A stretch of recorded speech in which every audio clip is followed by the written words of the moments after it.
Bonjour et bienvenue à toutes et à tous. Aujourd'hui, on plonge dans un document assez fascinant, d'origine coréenne. Il revisite trois grandes fêtes de la tradition hébraïque. La Pentecôte, la fête des trompettes et puis le jour des expiations. Bonjour. Oui, et ce qui est intéressant, c'est l'angle d'approche. Ah oui, tout à fait. On n'est pas là pour un cours d'histoire classique, hein. Non, la source qu'on analyse, elle propose une lecture, très spécifique, une interprétation prophétique en fait. Elle voit ces fêtes anciennes comme des symboles, des annonces d'événements majeurs, mais lues à travers un prisme chrétien. Exactement. L'objectif, c'est de décortiquer comment ce texte fait les liens. Comment il connecte la Pentecôte à la venue du Saint-Esprit, la fête des trompettes à la venue de Jésus-Christ, avec toute une série d'événements associés d'ailleurs. Et enfin, le jour des expiations, cette idée de purification cosmique, de jugement de Satan, et puis l'instauration d'un royaume futur.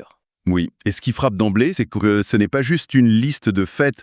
La source les voit vraiment comme une séquence, une sorte de feuille de route divine. C'est ça. Une chronologie précise qui mène à une conclusion assez particulière, la justification des commandements de Dieu, mais à travers la fidélité de croyants bien spécifiques. Alors, préparez-vous, on va explorer ces liens, ces interprétations. Ça pourrait jeter une lumière nouvelle sur ces traditions. C'est parti. Commençons donc par la Pentecôte, ou Sunjol, comme dit notre source. Le document rappelle ses origines, bien sûr. Oui, les bases.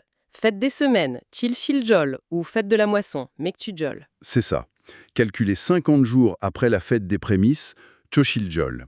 Ça marquait le début de la récolte du blé, Exode, Lévitique, tout ça, une fête agricole à la base. Voilà, c'est le point de départ. Mais la source bascule très vite vers le Nouveau Testament. Actes des Apôtres, chapitre 2 plus précisément. Elle met vraiment en avant l'événement de ce jour-là, la descente du Saint-Esprit sur les disciples. Ah oui, le fameux épisode. Le bruit de vent, les langues de feu, le parler en langue. Exactement. Et alors, comment la source fait le pont entre les deux? Entre la récolte agricole et cet événement spirituel si puissant? Ce parallèle il est vraiment central dans l'argumentation du document. Elle cite Romains 8, verset 23, pour dire que ce jour-là, les croyants ont reçu quoi? Les prémices de l'esprit. Sangnyongye chom igenyolme. Les prémices de l'esprit. D'accord. L'idée est assez simple mais forte. De la même manière que la fête célébrait les premiers fruits de la moisson physique, eh bien l'événement des actes marque la réception des premiers dons spirituels. C'est vraiment vu comme le début d'une grande moisson spirituelle. L'inauguration, en quelque sorte? C'est ça. Le début de la constitution d'un peuple pour Dieu dans la Nouvelle Alliance, la source insiste beaucoup sur ce commencement, cette première étape. D'accord. Une lecture qui donne une dimension spirituelle profonde à une fête qui était, au départ, très liée à la Terre. C'est une base intéressante. Et ça nous amène assez logiquement à la fête suivante dans le calendrier. Et, selon notre source, dans la prophétie aussi, la fête des trompettes, Napachol. Oui, le premier jour du 7e mois, un jour de repos sacré, marqué par le son du chauffard, la trompette. Alors là, où est-ce que l'interprétation nous emmène Ah, alors là, on entre de plein pied dans ce qu'on appelle l'eschatologie. La théologie de la fin des temps. C'est ça, les derniers temps, le retour du Christ, le jugement. La source interprète cette fête des trompettes comme symbolisant très très directement la seconde venue de Jésus-Christ. Tu y es unimet cherim. Et pour appuyer ça, il utilise des analogies bibliques, assez frappantes. Des analogies. Parlez-nous-en un peu. Qu'est-ce qu'elle met en avant par exemple? L'exemple principal qu'elle donne, c'est la prise de Jéricho, dans le livre de Josué. Ah oui, les murailles qui tombent. Exactement. Les Israélites tournent autour de la ville pendant 7 jours. Le 7e jour, 7 tours. Les trompettes sonnent et hop, les murailles s'effondrent. Eh bien, la source fait un parallèle direct entre ce récit et les 7 trompettes décrites dans le livre de l'Apocalypse. D'accord. Donc elle prend l'histoire de Jéricho et elle la plaque, si je puis dire, sur l'Apocalypse. Exactement. C'est une lecture très typologique, ça.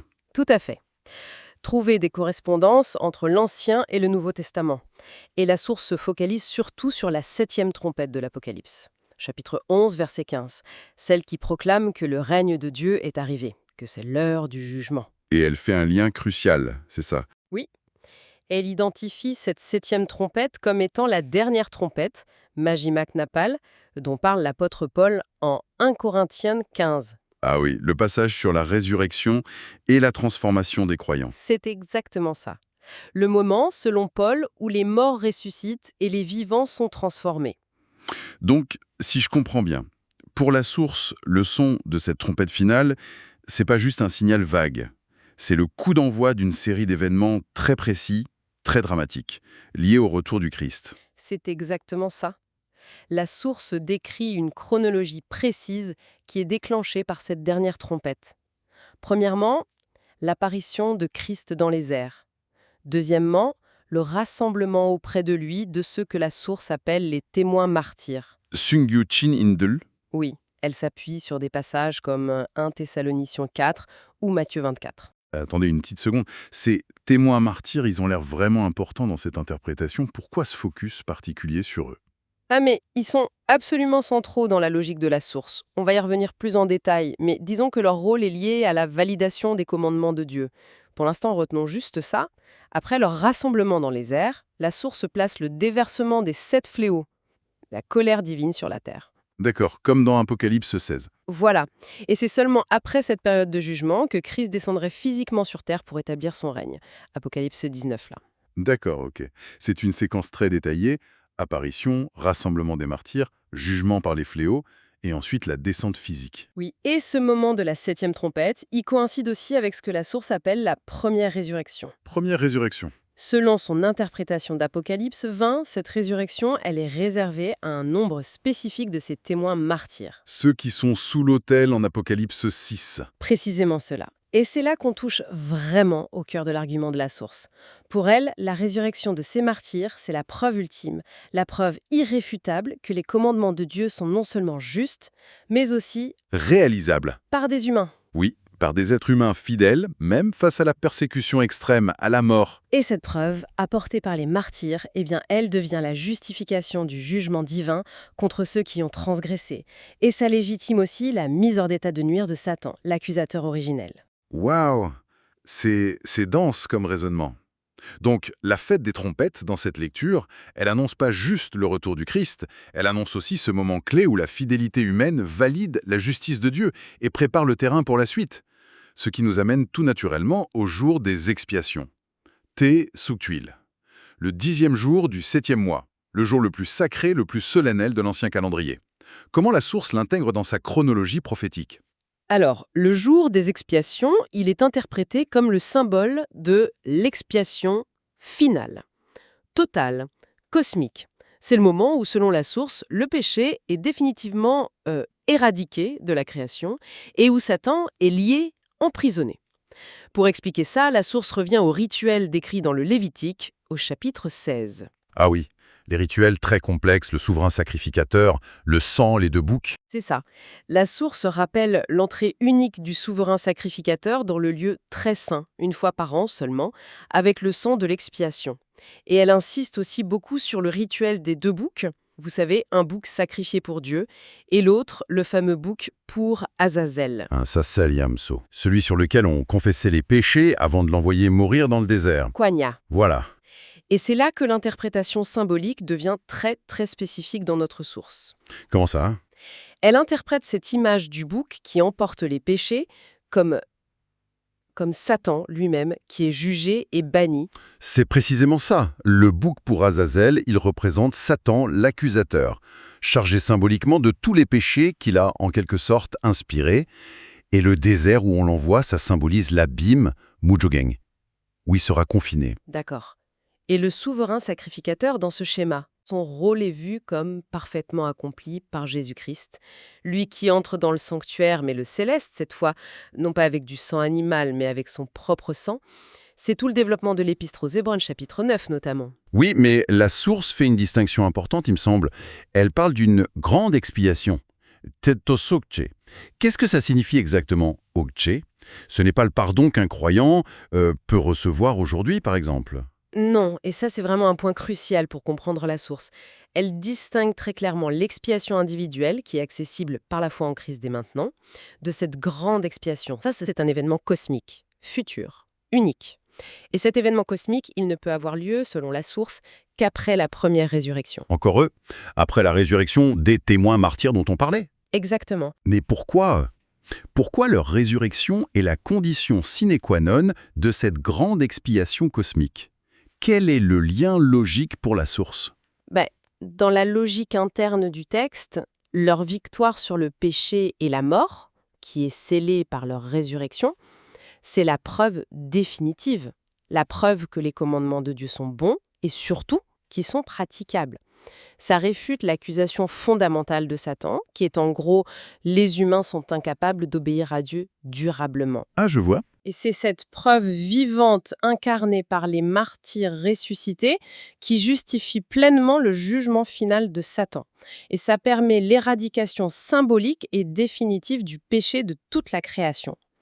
Cette victoire humaine achève ce que la source nomme la complétude de la libre volonté des créatures justes. 자유의 디완성. D'ailleurs, la source va même jusqu'à s'intéresser aux personnages appropriés, Jokshi et Saram, qui conduisaient le bouc Azazel au désert dans le Lévitique. Eh oui.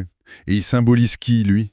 Eh bien, il symboliserait Christ et ses martyrs ressuscités et victorieux, parce que seuls eux, finalement, ayant résisté à Satan par leur obéissance parfaite, auraient l'autorité de le mener à sa perte définitive. C'est une construction théologique très poussée, très élaborée. Et le jubilé, Kinyon, comment il s'insère là-dedans? Alors, le jubilé, il était proclamé tous les 50 ans, justement, le jour des expiations, au son de la trompette. C'est pas anodin.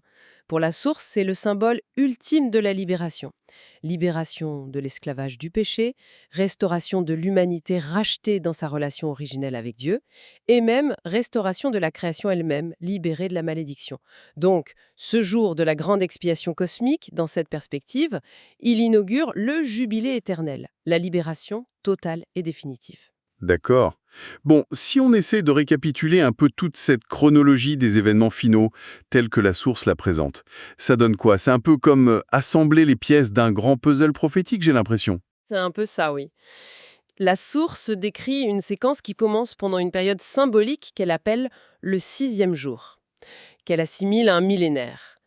C'est pendant ce jour qu'émergent et persévèrent ces fameuses images de Dieu, les témoins martyrs, face à l'opposition symbolisée par la bête de l'Apocalypse. D'accord. Et quand leur nombre est complet?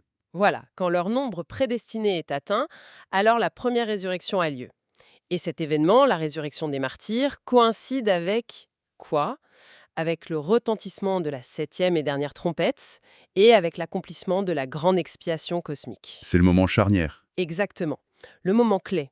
Le péché est symboliquement vaincu à l'échelle de l'univers, Satan est jugé, il est lié, et ça ouvre la voie au 7e jour. À notre millénaire symbolique. Oui, qui correspond cette fois à la fête des tabernacles, Chomakjol. Ce 7e jour, c'est le royaume de Milan, Milyon Wangok, ou l'Ansikil, le sabbat millénaire. C'est là où Christ règne avec ses martyrs ressuscités qui sont décrits comme des rois et prêtres. Wangaten Tsesadan. Un royaume millénaire de paix, de justice, gouverné par Christ et par ceux qui lui ont été fidèles jusqu'au bout, jusqu'à la mort. Et après ces 1000 ans, la source s'arrête là ou... Non, elle suit la trame de l'Apocalypse jusqu'à la fin. Après les 1000 ans, il y a cette brève période où Satan est relâché. Il suscite une dernière révolte.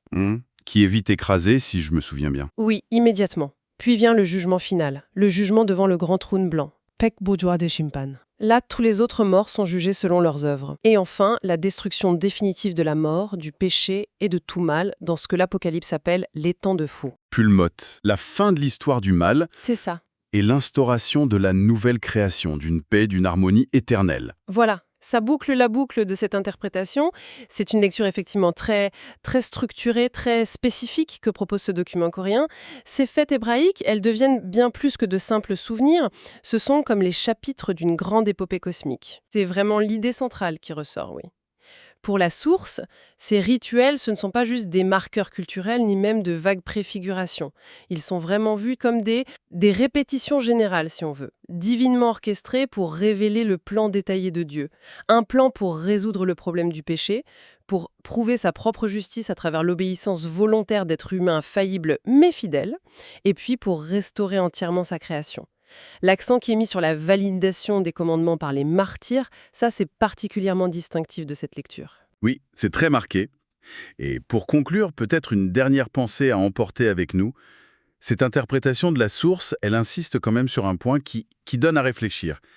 C'est que l'accomplissement de tout ce plan grandiose, la justification de Dieu, la défaite finale du mal, tout ça semble dépendre de manière critique de la fidélité, du sacrifice d'un groupe très spécifique d'individus.